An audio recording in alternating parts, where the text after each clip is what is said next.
So back in July of 2013, back when my outlook was almost completely different, I thought I'd try my hand at reviewing some games. I decided to take a look at a series of games that were close, special, and personal to me, the Crash Bandicoot series. This series was all over the place. It had some fantastic entries and some major stinkers as well. I had tons of fun reviewing all those Crash games. You can also tell that my outlook changed pretty quickly once I started those reviews. At first, I was a Let's Play channel. I played random games with my friends, and I really didn't have a strong following. I had only about 300 subs or so, in a year. I mean more than that in the last couple of months, but I digress. Reviews are something that would be just a little extra thing on the side, not something that I would do regularly. However, when I put out that first review of Crash 1, I was really proud of it. Now, I wasn't very good at reviewing at the time, but I had potential, and over time I got much better at it. Now, it's all I do. Because my old reviews were so-so in quality, the reaction was pretty mixed. Simply put, my old reviews weren't that great. I skipped over shit, I contradicted myself half the time, I stole jokes from other YouTubers and thought that nobody would notice. My microphone was it just sounded horrendous, and what the fuck was with the rating system? Out of 7? What was I thinking? I don't think rating games at all is good, but if I really had to, I could have done it out of 5 or 10, but 7? That's such a... I don't even know. After I finished the Crash reviews, I decided to go on hiatus from reviewing games. Give myself some time to cool down, look at what was wrong with the old reviews, and how I could improve. Recently, I made a comeback by reviewing the first 3 games of the Spyro series. Spyro 1 and 2 are my favorite games of all time, so I had a lot to say. Spyro 3, not so much, but I still had a lot to say about it. I have improved so much, but those old shitty reviews are still getting watched. I always wanted to revisit one, but I was never sure which. Although after getting comments on my Wrath of Cortex review, all giving me the same excuses for defending the game, and tons of wondrous and kind-hearted criticism, I knew that I just had to revisit the Wrath of Cortex. Which is what I'm gonna do. Right now. Let's start this shit! I am the Stimpyland, traveling into parts unknown. Now come with me. Join me on my journey to do... things! Away I go!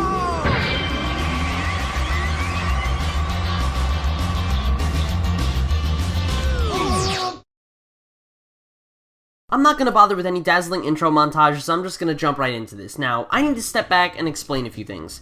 In order to understand this video, you have to know where I was coming from at the time. At the time of making that Wrath review, I had figured, hey, everyone hates the Wrath of Cortex.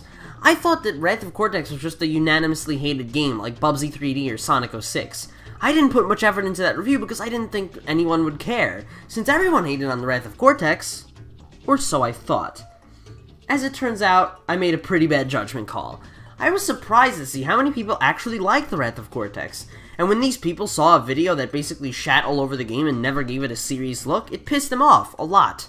I can probably tell you that a majority of negative comments on my channel can be attributed to this review alone. You can tell that I really didn't take this review seriously. On more than one occasion, I just called out my friends in the middle of the video. I screwed up on a lot of shit, and that microphone. You can very easily get hit by something you would not have time to react to. Ew. I felt my first review was unfair, and that I was basically just making a whole joke of the game. Also, the review was fucking crap.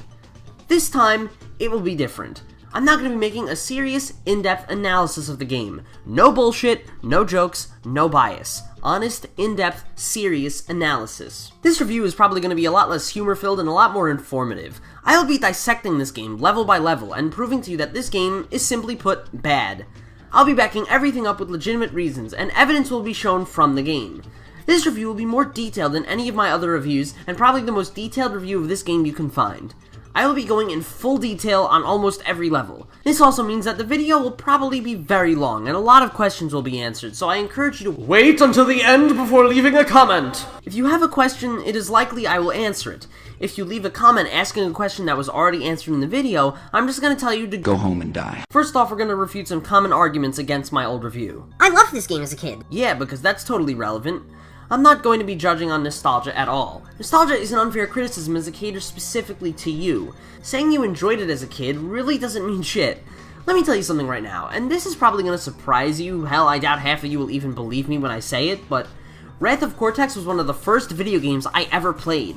In fact, Wrath of Cortex was not only the first Crash game I ever played, and the first platformer I ever played, but also the first game I ever played on a console before, and of all consoles, my absolute favorite, the PS2. Oh, and for those who are curious, the first game that I ever played was Freddy Fish in the Case of the Stolen Conch Shell. You're welcome. Guys, I loved Wrath of Cortex as a kid. When I was little, Wrath of Cortex was the coolest thing in the world to me. But here's the problem. I was a kid, and kids are pretty easy to impress. Keep in mind, kids can't deduce shit about a game. They don't have years of knowledge and gaming experience under their belt because they're just stupid little fucking kids.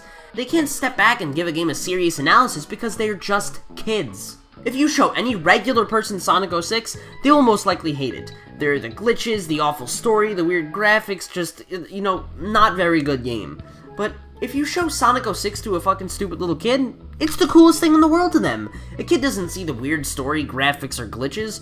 All they see is, whoa! Look at how fast he goes! He goes round and round and round in a loop, and he hits the guys, and they go, boom! OMG, look at how cool that is! Oh my god, there's all this stuff, and he goes, whoa, whoa, look at that, that looks so cool! If you show a kid a game, any game, it is the coolest thing in the world to them, even if the game is total trash. I adored Wrath of Cortex as a kid because I was a kid.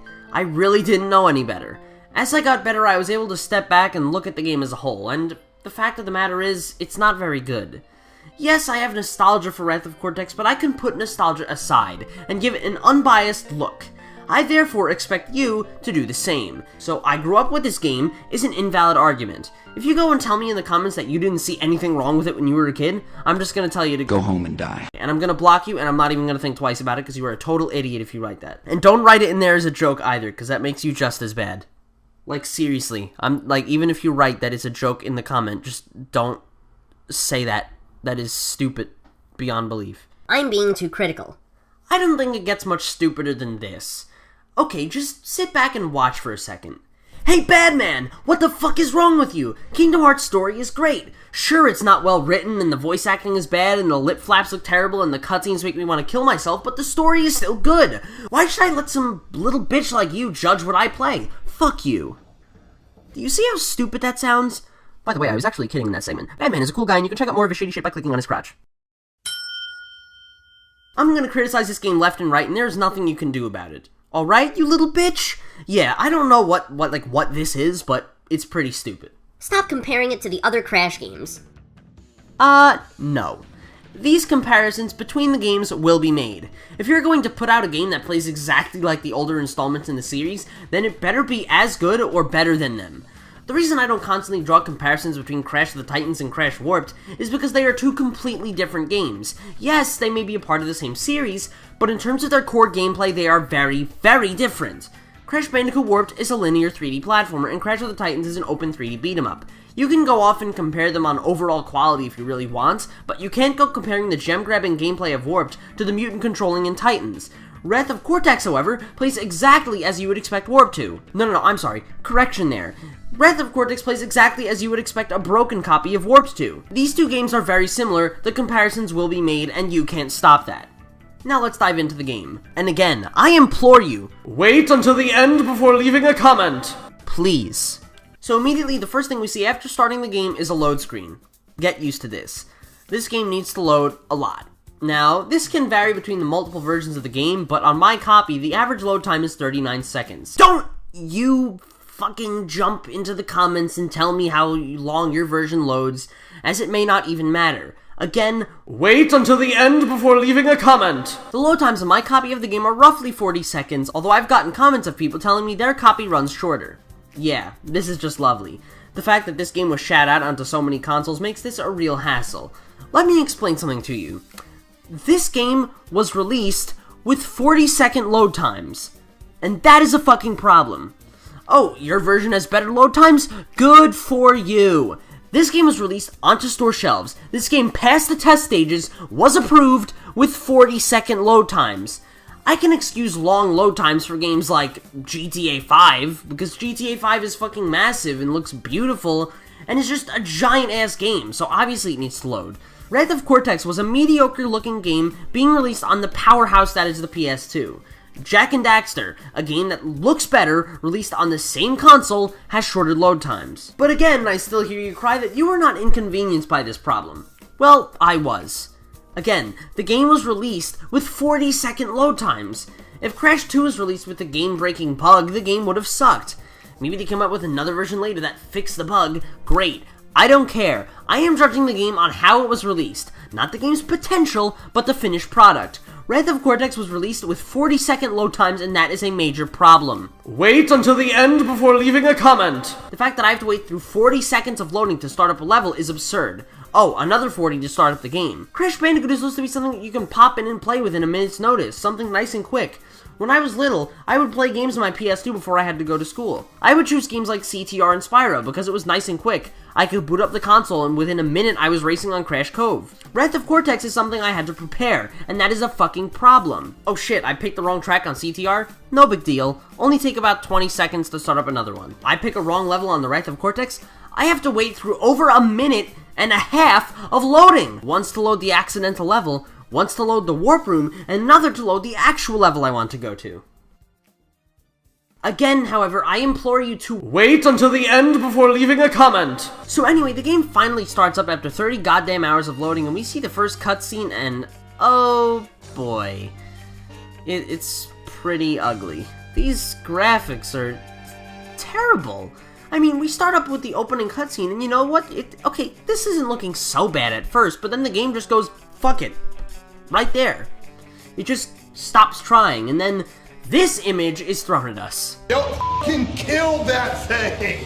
You aim for the head, it's f***ing huge, you can't miss it! That is one undead being! How long has that thing been alive, and how do I seal it back up in the f***ing cursed crypt it came from? Oh my god, what is with these character models? Is this serious? This looks fucking horrendous! None of the textures look detailed at all, and Jesus, just look at it! Okay, wait a minute. Let's give the PS2 version a break. It's an early PS2 game, a lot of those look really weird, but what about the Xbox version that everyone brags about? The same Xbox version with better graphics and reduced load times? Yeah, you heard right, better graphics. Somebody put quotes around that. The Xbox version, in addition to reducing the load times, adds fur to the Bandicoots. That's it! Oh, great! So instead of hilariously ugly models, the Bandicoots now look like creepy dolls. Great! How is this better? The Xbox version is considered the best looking version of this game, and if that is the case, then I am not impressed. And what is the release date of the best looking version of Wrath of Cortex? Oh, after Jak and Daxter?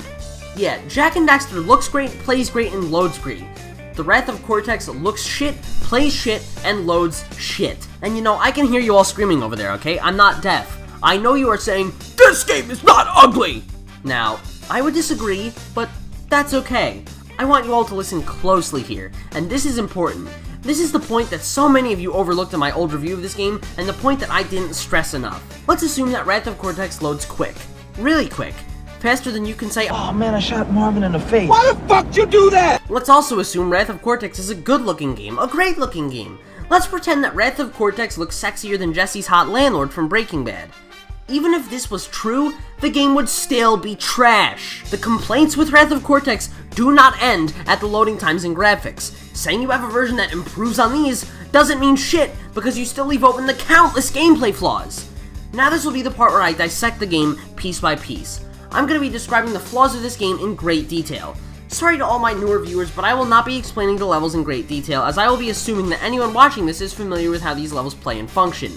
I'm also going to be talking about the game in its entirety. Not in any percent run, but a full-fledged 106% run of the game, getting every single last gem and relic. But not gold relics. Fuck that. So let's start off with the opening sequence. It looks terrible. Not important. Let's move on. So the story is, Uka Uka is getting the help of 4 elemental masks. The elemental masks are now free and are going about their daily lives and generally causing trouble. Aku Aku then tells us that we need to collect the crystals to return the masks to their hibernation states, and it takes 5 for each mask. So in that case, simple math would tell us that 4 times 5 equals 25? Am I doing something wrong here? Already this game makes no fucking sense, and I haven't even gotten to the first level. Oh, speaking of which... Arctic Antics. So here is level 1, Arctic Antics. This level looks an awful lot like another game I reviewed, but I'm not quite sure which one. So anyway, I finished the first level and I noticed a few problems. Level 1 has a death route, and it's pretty generic. First off, the music doesn't change with the death route. In the fast-paced, action-packed death routes of Crash 2, the music got fast, it got intense, it was all like, Yo, this ain't your regular level, bitch. Stop talking and start driving, bitch. The intense music helped make the death routes more intense than the rest of the level. The goal of the death routes was to add replay value. If you got lucky and visited a death route on your first try, it might have been difficult, because the death routes generally spike the difficulty, so you'd wander off. Later, when you got better at the game, you would come back to the death routes, and now it felt like a reasonable challenge. It encouraged players to backtrack, it connected the levels in a unique way and added more to the old levels. For players on a second run, they could access the secrets early. Backtracking was encouraged, but not required. This was so unique and it added so much to Crash 2. Wrath of Cortex's death routes, on the other hand, are really nothing to be afraid of. I shit you not when I say that Wrath of Cortex's idea of a death route is a regular level plus nitros. I mean, look, this is the first one, and look at how many goddamn nitros there are. When have there ever been this many nitros in Crash 3 or 2? Oh, what, that one time at the end of Crash 2? You know, this isn't evident in just the death routes now that I really think about it. Wrath of Cortex's idea of making a level challenging is just by adding nitros. Crash 2 and 3 could still be challenging, but they didn't need to use half as many nitros. The nitros aren't even that hard to avoid, they just make the level tedious and boring. So seeing nitros flood the screen upon entering a new level isn't exciting or intimidating. It's just annoying. It also just looks lazy and sloppy. Crash 2 and 3 were so vibrant and colorful, the variety between enemies was a constant throughout the entire game. To quote Mr. Plinkett for a second, you don't really notice it, but your brain does. The variety between enemies is an example of attention to detail. Listen closely because I'm going to be using this phrase a lot. Now, games don't need to pay attention to detail, but when they do, it really helps. There's the core mechanics of the game, and then there's the little things. The core mechanics would be the controls of the game, you know, the basic A to B objectives and such. But no game is comprised of just core mechanics. They pay attention to the details. Crash 2, in terms of its core mechanics, is a game where you move from beginning to end. You collect items and break other stuff to get more items. It's basic. But then you add the extra stuff, the attention to detail, and Crash 2 is a bright, colorful game with distinct differences between the levels. Would Crash 2 be even half as memorable if it weren't for the penguins running around in the tundras, or the man-eating plants? How about how Crash sinks in the mud and slowly wades through it? The way the water in the sewers flashes violently when an eel electrocutes it. You don't really notice it when it's there, but rather when it's missing. When it's missing, it feels off. It's weird. Spyro 2 is an example of a game that pays a lot of attention to detail. Spyro 2 does everything to assist the player and make sure the game caters to them by giving them some of the tightest controls around, tons of new abilities for Spyro to use, and a whole lot of other shit I mentioned in my review of this game. Wrath of Cortex, on the other hand, is a perfect example of a game that pays no attention to detail whatsoever. Do we need to make our levels bright and vibrant? No, we can just get away with making them brown and gray. Variety between enemies? No wait, we can just copy and paste the same henchmen everywhere. Secrets? What are those? Challenging platforming? Wait, we can just plop nitros everywhere. That'll be fun! Wrath of Cortex just feels so off. The lack of attention to detail really strips the game down. A lot of the levels look the same and it's very generic. Yeah, generic. If the laziness isn't evident yet, then believe me, it will be. Well, that was level 1. And now we have 24 more. Yay. Now, level 2 is a vehicle level, and I need to put a vehicle rant into this review, so this will be the place that I do it. Now, with the vehicles in minigames, in platformers, it's risky. Even some of the most skilled developers out there fall victim to trying to make minigames. If you land it just right like Spyro 2 or Crash 2 did, it can add a lot to the game. But you risk going overboard and ruining the game, like what happened to Spyro 3 in the case of all the stupid characters. So if incredibly skilled developers can fuck up easily, developers with little experience under their belt should be very cautious. Don't add too many vehicles, keep them to a minimum. With this in mind, how many different styles of gameplay do we get in Wrath of Cortex? Well, there's the plane, the rolling ball, the minecart, the jeep, swimming crash, the submarine.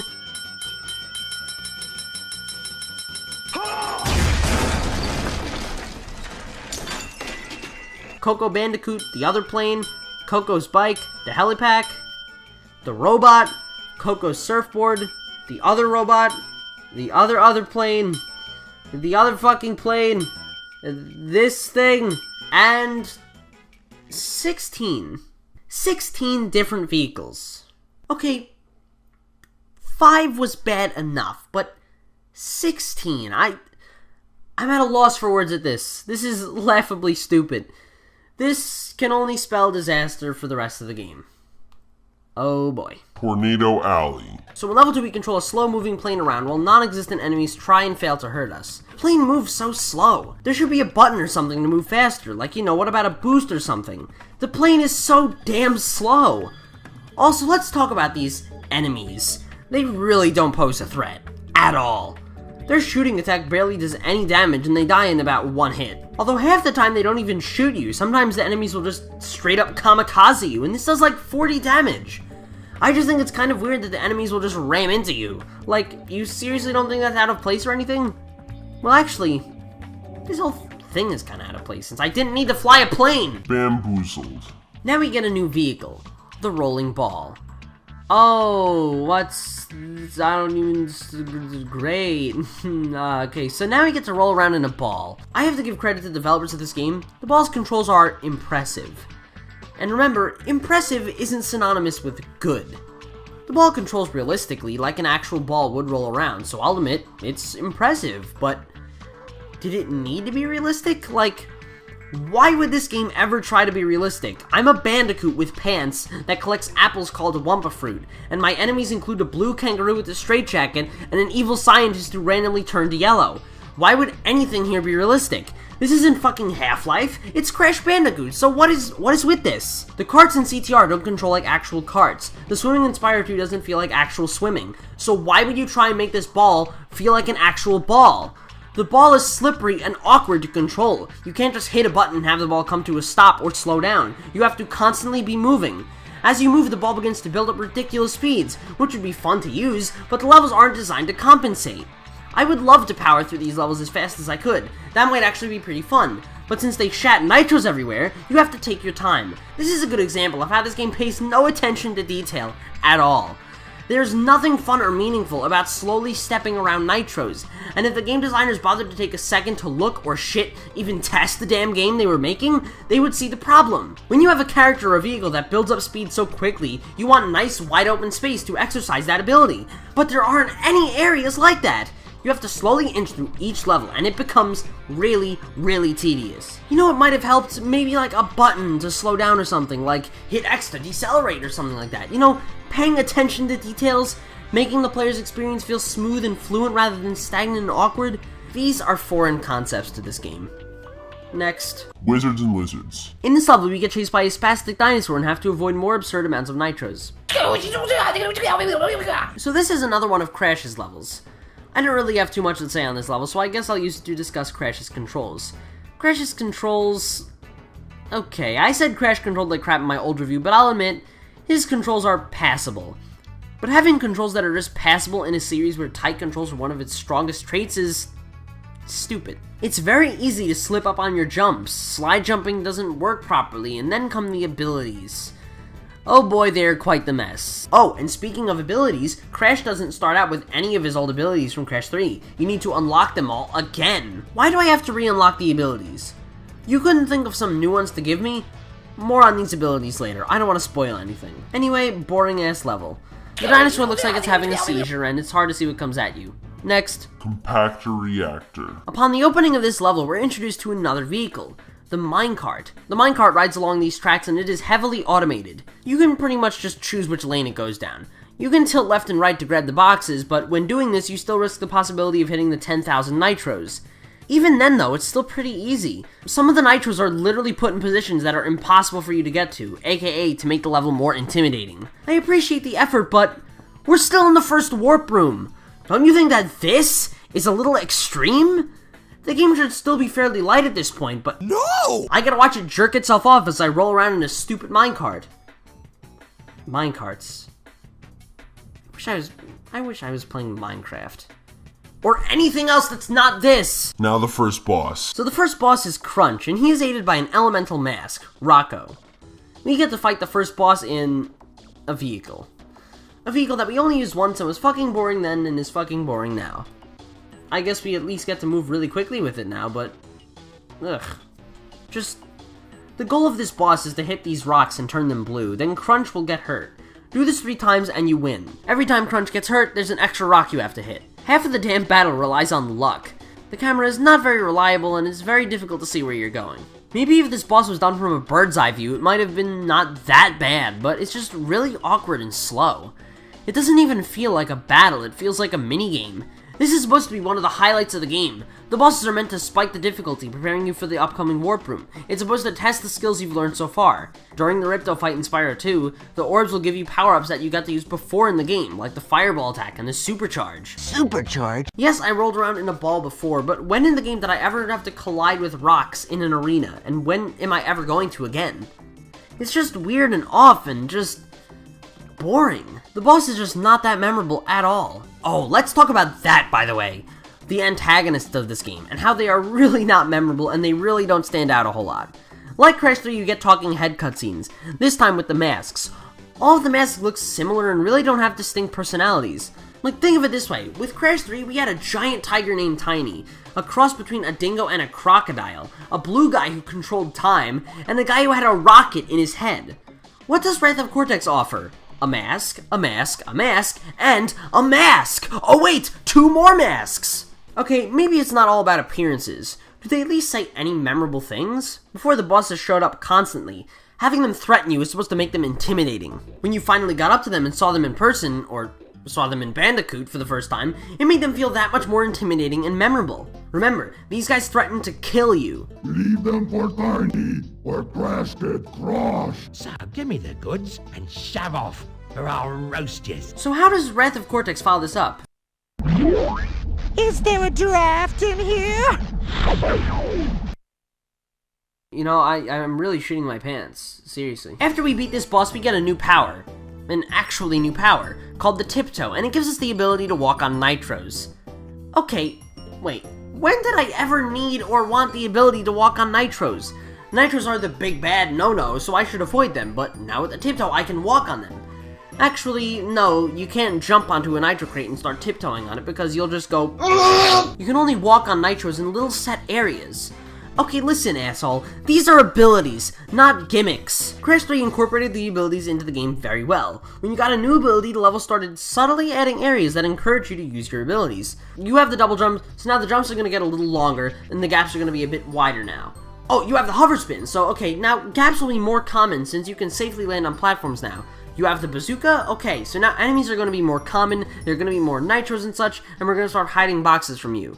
But it was subtle, it was attention to detail, something this game completely lacks. Again, Wrath of Cortex's idea of challenge is just shitting nitros everywhere. Okay, you unlock the double jump, so here's more nitros. You have the hover spin, so here's more nitros. You have the bazooka, okay, so here's more nitros. The only useful abilities in this game are the double jump and the super dash. The others are completely pointless. The Tiptoe only gets used in specific areas of the game designed for it and has no secondary use. The hover spin takes time to register, and no parts of the game require you to use your hover spin to reach a faraway platform. The bazooka no longer fires at a point on screen, but rather at a point relative to your position. Aiming becomes a bitch, and it is often difficult to tell what you're actually going to hit with each shot. They paid no attention to the detail while making this game. Why is the hover spin here? Why is the bazooka here? They have no significant use. Oh, wait a minute. They were in the last game, so that means that they have to be here too. That makes fucking sense! I'm not even halfway done with this game, and I already want to shoot myself. Great. Jungle Rumble. We get another new vehicle here. Jesus fucking Christ. Now it's a car. Really not much to say. I don't have much to say because this level just looks ugly. Like, look at how muggy and gross it looks. It doesn't look bright and vibrant, but it doesn't look calm and peaceful either. It just looks... ew.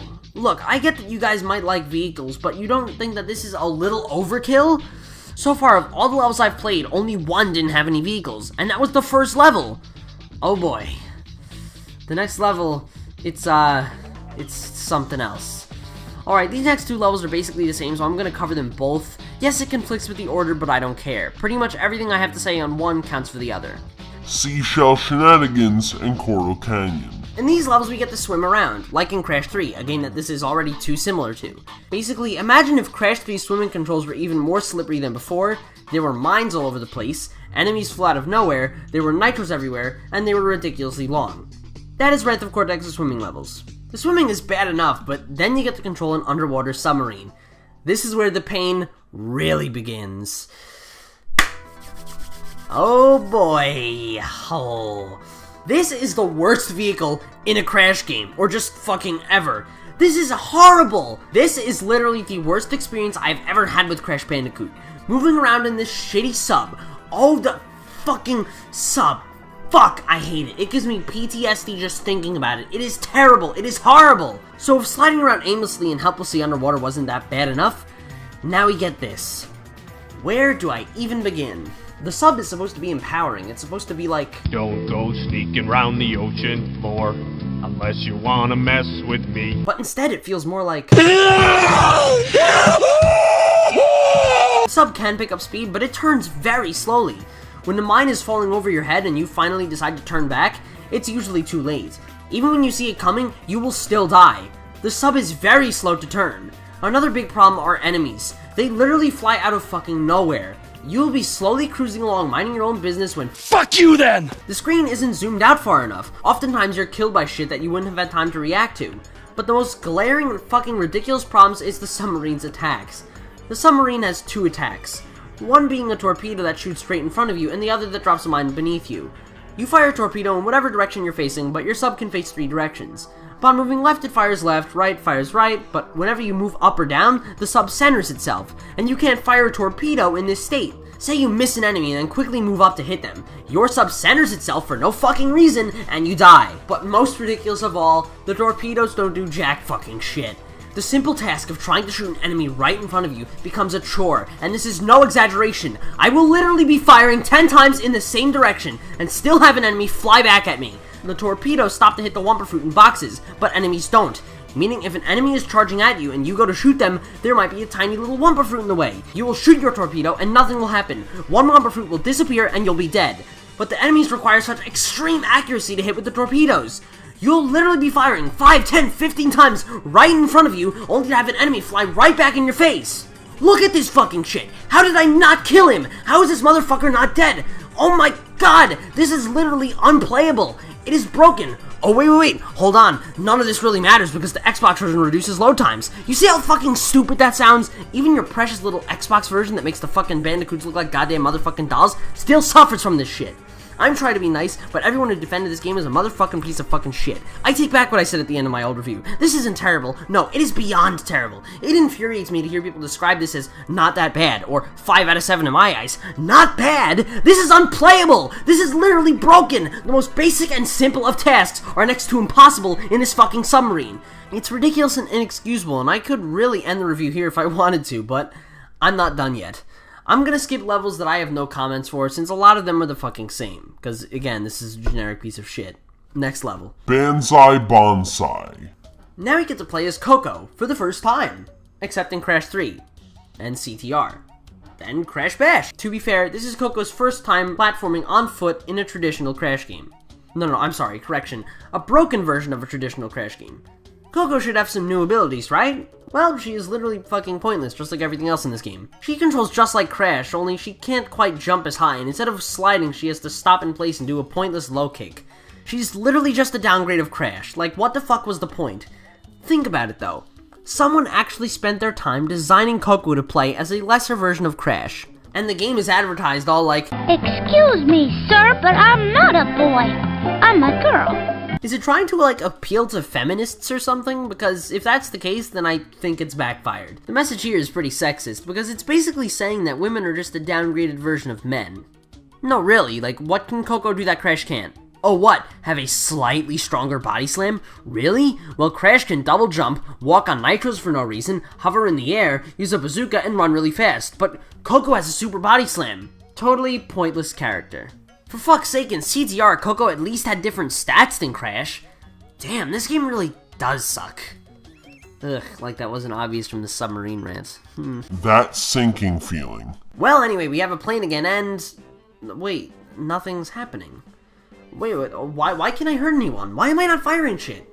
Seriously, I was so confused that I actually had to pause the game and open the manual to see the controls.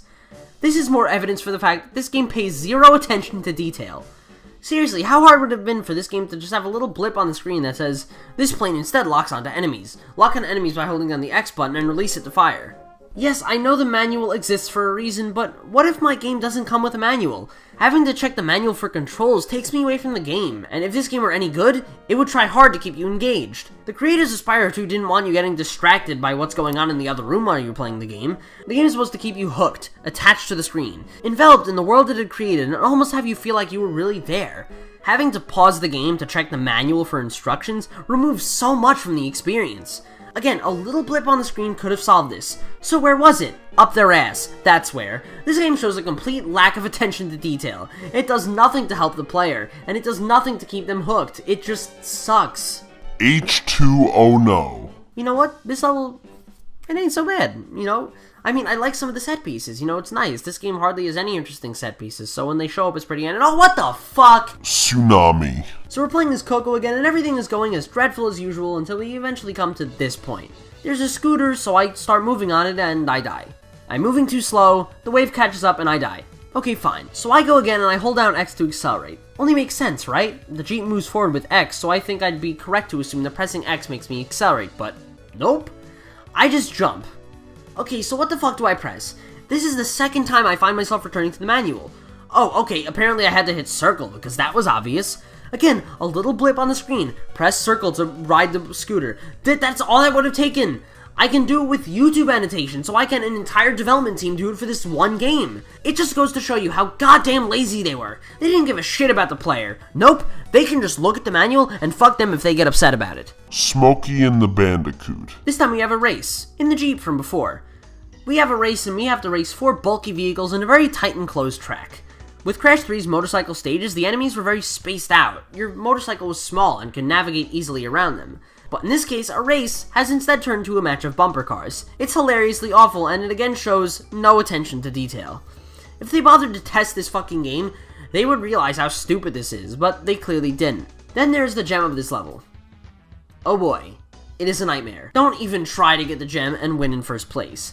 The best way to go about it is to slowly inch into each box, and this then just makes the level a fucking chore. I'm not even gonna ask, what were they thinking, but rather, were they even thinking at all? Was this even tested? Fahrenheit Frenzy. We get another vehicle, this time a helipack, which is just a carbon copy of Crash 2's jetpack. I'm sorry, a broken version of Crash 2's jetpack. So after the very exciting helipack segment, we're dropped into a regular level. What I'm beginning to realize is that these levels are getting way too long. Some of these levels are minutes long. I mean, like, for fuck's sake, just end already. Crash is supposed to be quick and simple, pick up and play, a childhood game to play before school.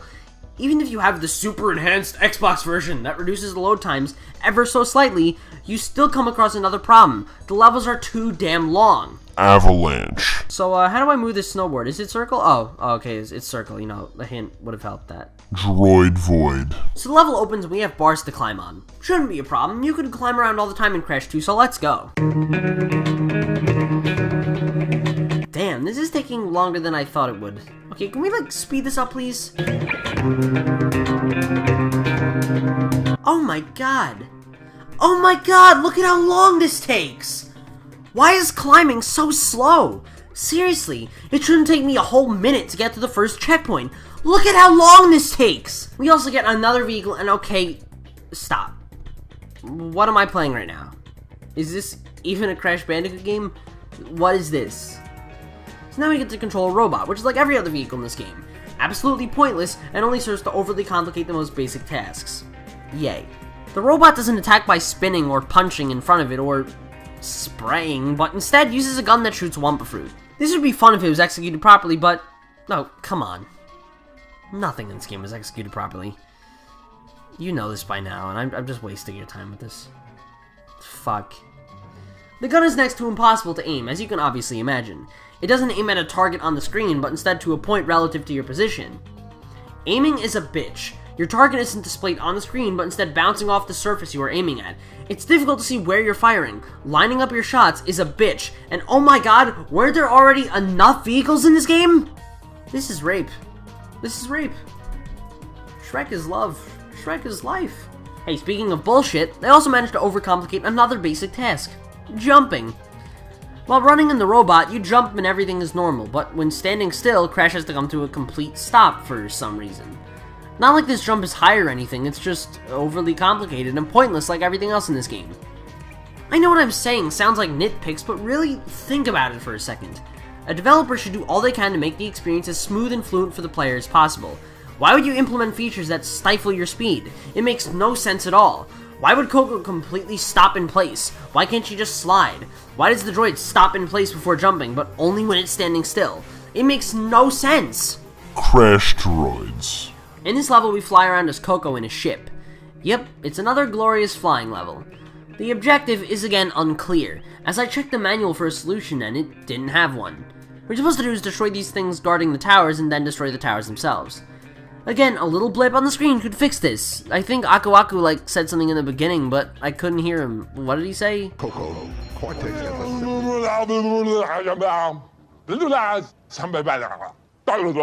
A little blip on the screen! That could have fixed this! Minimal effort required! Why not? Because fuck you. That's why. We're Traveler's Tales Knotsford and we don't give a single fuck. Wuthering Heights. Gold Rush. Everything seems normal here. Oh, god damn it, more of this shit! Alright guys, you like your vehicles, I get it, but you don't think that this was a little overboard? Not like it can get much worse than... Fuck it. No, fuck it, I'm done. I don't care anymore. At all. I am completely uninterested in this game. It is terrible in every sense of the word. So a few more levels to address, and then we're gonna be on unpacking. Goodbye, Wrath of Cortex. I won't miss you, you motherfucker. Goodbye, you piece of... Relics. This game sees the return of relics, and I already thought that they were out of place and warped, but here, they are a nightmare. In relic challenges, you have to race to the end as fast as possible, but levels aren't designed to compensate. Levels contain tight spaces, lots of enemies, obstacles that act like walls, and many other obstructions.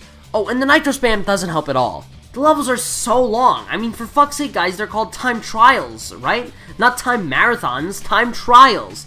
It's supposed to be quick. You are literally racing against time. But guess what? Every level has a relic, including Coral Canyon, Medieval Mayhem. I'ma get medieval on your ass. Gold Rush, Droid Void, it is a nightmare! The relics contribute to unlocking levels in the hidden 6th warp room.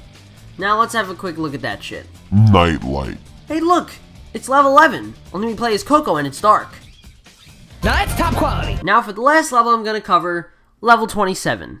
Ghost Town. This level is atrocious. This is guilty of the most inexcusable sin here. Well, okay, except for the sub. Nothing is worse than the sub. Ghost Town is a level that exists entirely in the minecart. You get to race Crunch Round. It's not that difficult. Okay, just watch this for a second. I give you Ghost Town, accompanied by the fine musical genius of Los Cuates de Sinaloa. Enjoy.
So, did you spot the atrocity? Well, I hope you're ready because here it is. I didn't press a single button on my controller. I actually got rewarded for doing nothing. How lazy were they? They didn't once think to check and see, oh shit, maybe the game might suck dick if we don't stop smoking all this weed. Better go back and fix the damn game. This didn't once go through their heads. No wait, it's okay, because the Xbox version reduces load times, guys. It's okay. To any of you who actually want to tell me that your fucking butt-ugly Xbox version redeems this game, I have one thing to say to you. That's great. That's great. So, that was Wrath of Cortex. It was pretty horrendous. Yes, I know you all love your Xbox version so much, but guess what? Even if your version managed to fix one problem or two, you still leave open the other 99. To hear people describe this game as not bad is absurd. What? The fact that I prefer Bash to this is mind-numbingly stupid? No, asshole! Bash is fucking functional. I can start up the game and expect it to run as advertised. That is not something I can say for Wrath of Cortex. It does nothing to add to what its predecessor spent so much time building up. It completely ignores the improvements and details of its predecessors and does absolutely nothing to help the player at all. It does nothing to show any extra attention to detail. Even when its predecessors are taken out of the equation, it's just not a very competent platformer at all. The bosses aren't memorable, the vehicles are a fucking nightmare, the glitches are pervasive and common, it overcomplicates the most basic of tasks, and it has no redeemable qualities whatsoever! I take back what I said at the end of my old review. This game isn't terrible. No, it's fucking worse. Saying this game is terrible is an insult to actually terrible games. This can't even be called a game. It is a broken, sloppy, rushed, shitty fucking mess, and you should avoid it at all costs. Sure, I guess you could really dig deeper if you wanted to, but why would you settle for this? There's so many games out there that are better. There are plenty of fun and unique platforms out there that greatly surpass this shit. Like Spyro 2, Ripto's Rage, Ratchet & Clank 3, Up Your Arsenal, or Gubble. Fucking Gubble, or anything that's not this crap! Seriously though, thank you for watching, and I'll catch you next week when I review a surprise game. I was gonna review Ratchet or Jack next week, but I can't do either. I can't do either because I don't have PS3 component cables for Ratchet HD, and I thought that I owned Jack HD, but apparently the only other Jack game I own aside from Jack 1 is something called Jack X Combat Racing, so no thanks, putting a pin in that plan for now. So the next game, I'm going to review a surprise game next week. It'll be a surprise trilogy. Ooh. Well, kind of. So, thanks for watching, and I'll catch you next week. Oh, wait. Go click this crotch right here, Cratch, to go watch Bad Man's Reviewus. Or, you could check out my friend Pat and Sam in this box right here when they played I don't even know what, but I'll just put up one of their videos. I don't even know, because I don't like care. I like have someone else edit it for me because it's like too hard. Seriously though, thank you for watching, and I'll catch you next week when I touch butts. Ha